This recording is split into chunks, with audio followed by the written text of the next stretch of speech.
네, 안녕하세요. 마감 클래스 이감우 전문가입니다. 자, 오늘 월요일 출발이 상당히 좋습니다. 자, 지난주 주말까지 해서 미국에서 불어오는 이 부양 정책과 또 아시아 주요 국가의 부양 정책이 나오면서 시장에 대한 긍정적인 메시지가 나왔는데요. 자, 오늘 장에 대한 정리 내용 보도록 하겠습니다. 자, 우선은 주요 국가의 부양 정책이 계속해서 이어질 것으로 예상됩니다. 자, 우선은 이 일본에서의 국채 매입 소식과 또 주말까지 이 미국의 4차 부양 정책 효과를 보았는데요. 자, 이 때문에 코스피의 1900선까지 회복한 상태입니다.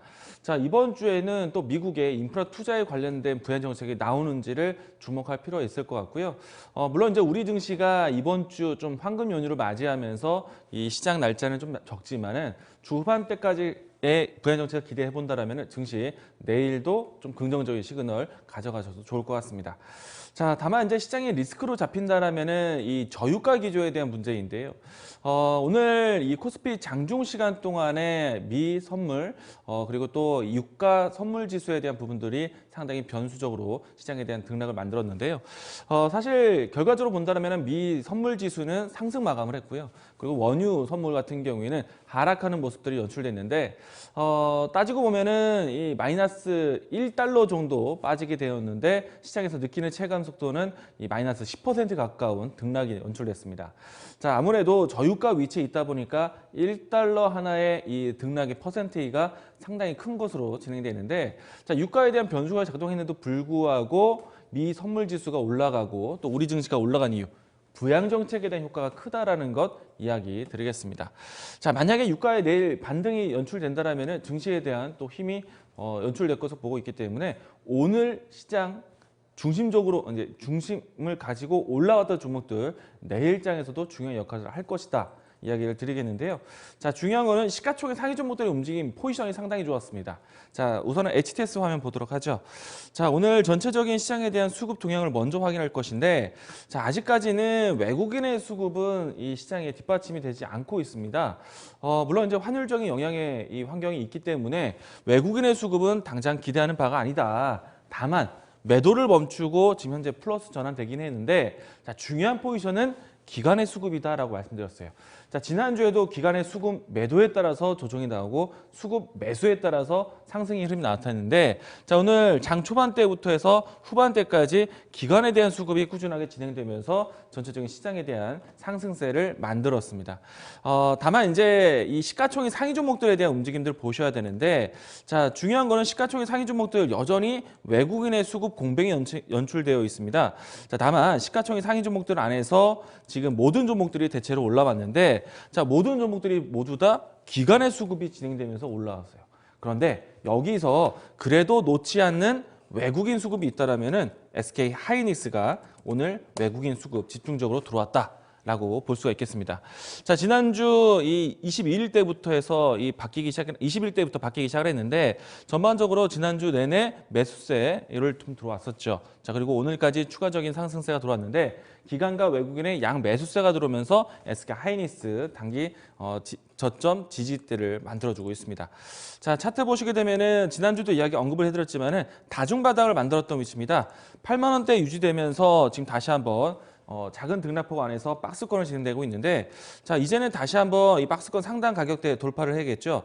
자, 중요한 가격 라인대는 86,000원 라인대. 이 라인대를 돌파하게 되면은 모든 이평선들이 수렴된 상태에서 골든 크로스가 연출될 수 있는 그런 투자 심리를 바꿀 수 있는 변곡점이다라고 할 수가 있겠습니다.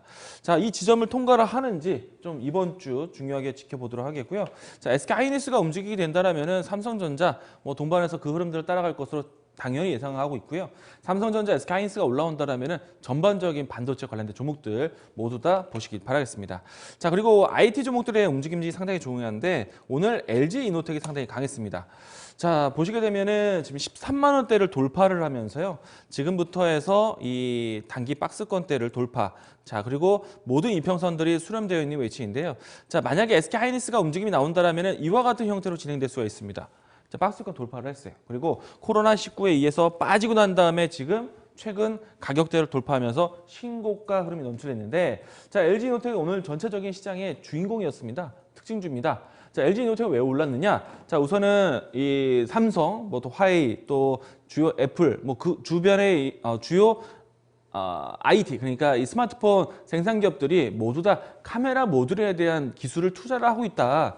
이로 인해서 이미지 센서, 뭐 그 밖에 카메라 모듈에 대한 경쟁으로 인해서 LG 이노텍에 대한 관심이 높아졌습니다. 자, 그리고 이번 주에 애플의 새로운 신제품이 출시하게 됩니다. 애플 수혜주로서 LG 이노텍에 대한 추가적인 상승 예상을 하는데, 자, 이제는 이 단계를 넘어섰기 때문에 추가적인 상승 라인 때는 코로나19 이전에 창궐했던 이전의 위치까지 목표가, 다시 한번 목표가를 높여서 보도록 하겠습니다. 자, 다음 목표가는 15만 원권인데요. 제가 이 자리에서 LG 이노텍에 대한 이야기들을 강력하게 이야기 드렸었죠. 자, 왜냐면은 갤럭시 시리즈와 아이폰 시리즈에 대한 경쟁을 위한 스케줄이라는 것이 있습니다. 그 스케줄이 지금 하나씩 만들어지고 있기 때문에 이번 주 아이폰 신제품 출시되고 난 다음에 아이폰 12, 아이폰 12에 대한 연내 생산 계획에 대한 부분들 나올 때까지 모멘텀은 극대화시키기 바랍니다. 자, 일단은 가지고 있는 분들은 홀딩 의견이고요. 만약에 새롭게 접근하신 분들은 13만 원대의 눌림목 구간 조정을 예상하시고 분할 접근하시면 될 것 같습니다. 자, 다음 종목에 대한 특징 종목들 보도록 하겠는데요. 자, 오늘 이 전반적으로 은행주들이 강했습니다. 시장 시가총액 상위 종목들로 해서 시장의 움직임이 나왔었는데, 자, 은행주들이 강했습니다. 자, 4대 금융 지주사가 모두 다 1분기 순이익에 대해서 선방했다는 얘기인데, 자, KB 지주를 제외한 뭐 우리금융이라든지 하나, 그리고 신한, 이와 같은 은행주들은 모두 다 이 실적 서프라이즈까지 기대를 했습니다. KB도 물론 이제 이 실적에서는 약손실의 부분들 연출됐는데, 코로나19라는 환경 안에서 1분기 실적에 선방을 했다라는 측면으로 해서 오늘 은행주 모두 다 강했습니다.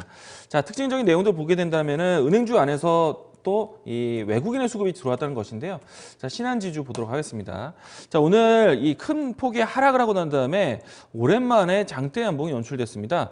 자, 보시게 되면은 최근에 나타났던 단기 박스권에 대한 가격대까지도 올라선 모습인데, 추가적인 상승을 위해서는 은행주 자체적인 모멘텀은 사실 아직까지는 어렵습니다. 대출 규제에 대한 부분들에서 이 기업들 대출에 대한 부분들을 활성화시키겠다라고 하지만 정부의 입장에서는 어느 제한된 위치를 가지고 있기 때문에 은행주들의 움직임들은 좀 더 지켜봐야겠습니다. 다만 이제 수급이 진행이 된다라면은 은행주들은 바닥을 찾았다라는 인식이 클 수가 있겠는데요.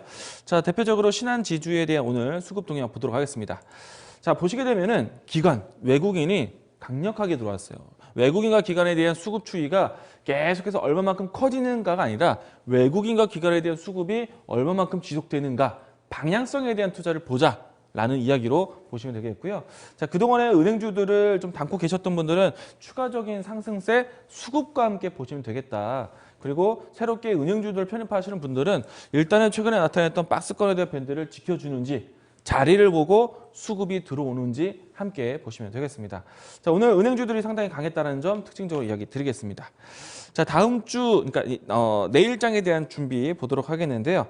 자, 오늘 장 후반 이제 오후장이 되면은 코스피 200에 대한 제외되는 지수, 그러니까 코스피 200 편입에 대한 내용들과 그리고 코스피 200을 제외한 지수, 중소형주에 대한 지수가 새롭게 편입이 되는데 만들어지는데, 이 부분들에 대한 발표 관심 있게 보겠습니다. 왜냐하면은 아무래도 코로나19라는 환경 속에 외국인들에 대한 패시브 이탈 자금들이 많았기 때문에 이제 시장이 정상화된다면 패시브 수급 자금들이 들어올 수가 있습니다. 그러면 코스피 200 그리고 또 코스피 200을 제외한 중소형 지수에 대한 부분들이 새롭게 구성이 돼서 수급이 들어올 수가 있어요. 매크로적인 수급이 들어올 수 있습니다.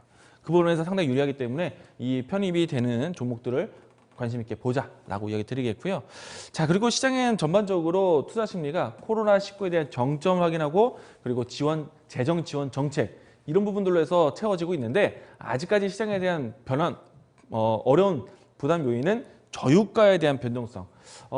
과거에 1달러 떨어진 것과 지금 1달러 떨어지는 것은 상당히 크다. 반대로 과거 1달러 올라가는 것과 지금 1달러 올라가는 것은 상당히 큰 폭의 변동성을 보일 수 있습니다. 그렇기 때문에 이 저유가에 대한 흐름 안에서 대응할 수 있는 종목들 보시면 좋을 것 같고요. 자, 그리고 이번 주 수요일 날 아이폰 SE 사전 예약 실시합니다. 출시되는 거죠. 그러면 LG 이노텍과 같은 아이폰 수혜주들 새롭게 보자라고 이야기 드리도록 하겠습니다. 자, 오늘 마감 클래스 이렇게 정리하겠습니다.